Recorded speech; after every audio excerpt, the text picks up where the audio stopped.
જામનગર મહાનગરપાલિકાની સ્ટેન્ડિંગ કમિટીની બેઠક યોજાઈ હતી, જેમાં શહેરના વિકાસ માટે અનેક મહત્વના નિર્ણયો લેવામાં આવ્યા છે। બેઠકમાં 24 એજન્ડાને બહાલી આપવામાં આવી છે, જેના હેઠળ ₹35.47 કરોડના વિકાસ કાર્યોને મંજૂરી મળી છે। આ મંજૂર થયેલા કાર્યોમાં મુખ્યત્વે રોડ, રસ્તા, કોમ્યુનિટી હોલ, ફાયર સ્ટેશન, બાગ બગીચા અને વરસાદી પાણીના નિકાલ માટેના કામોનો સમાવેશ થાય છે। આ બેઠકમાં સૌથી મહત્વનો નિર્ણય પર્યાવરણને લગતો લેવાયો છે। મહાનગરપાલિકા અને વન વિભાગના સંયુક્ત ઉપક્રમે આગામી 3 વર્ષમાં અંદાજે 17 લાખ ચોરસ ફૂટ જગ્યામાં 5 લાખથી પણ વધારે વૃક્ષો વાવવાનું આયોજન કરવામાં આવ્યું છે।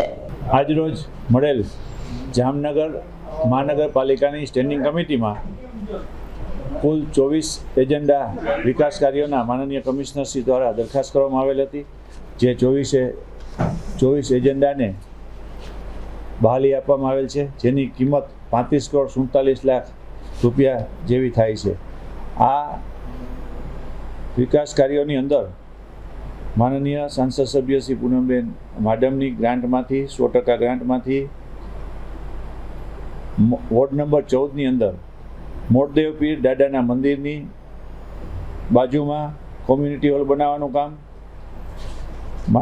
માનનીય ધારાસભ્યશ્રીની 100% ગ્રાન્ટમાંથી રોડ રસ્તાના કામ, તેમજ જામનગર બાયપાસથી નાઘેડી રોડ પર એક ફાયર સ્ટેશન બનાવવાનું કામ સરકારની યોજના મુજબ જેમ વસ્તીનો વધારો થાય છે જામનગર શહેરમાં, તેમ દરેક વિસ્તારની નજીકમાં એક ફાયર સ્ટેશન હોય એવું એના હિસાબે એના ભાગરૂપે એક નવું ફાયર સ્ટેશન બનાવવાનું કામને મંજૂરી આપવામાં આવે છે।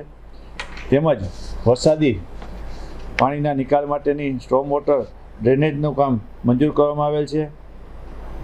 RCC box canal green city Patel પાર્કથી રામવાડી વોર્ડ નંબર 16ની અંદર બોક્સ કેનાલના કામને દરખાસ્ત આપવામાં આવેલ છે।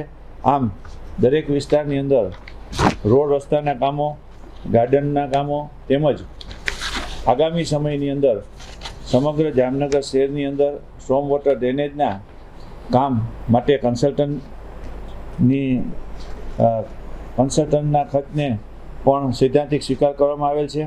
આ ઉપરાંત જામનગર શહેરની અંદર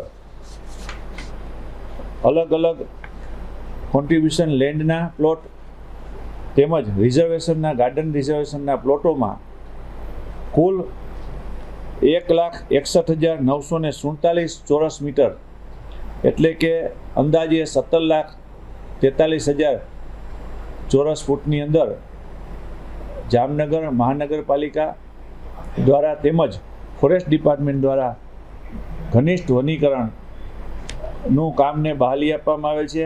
આ કામ મંજૂર થયેથી આગામી 3 વર્ષની અંદર આ સમગ્ર પ્લોટોની અંદર એટલે કે અંદાજે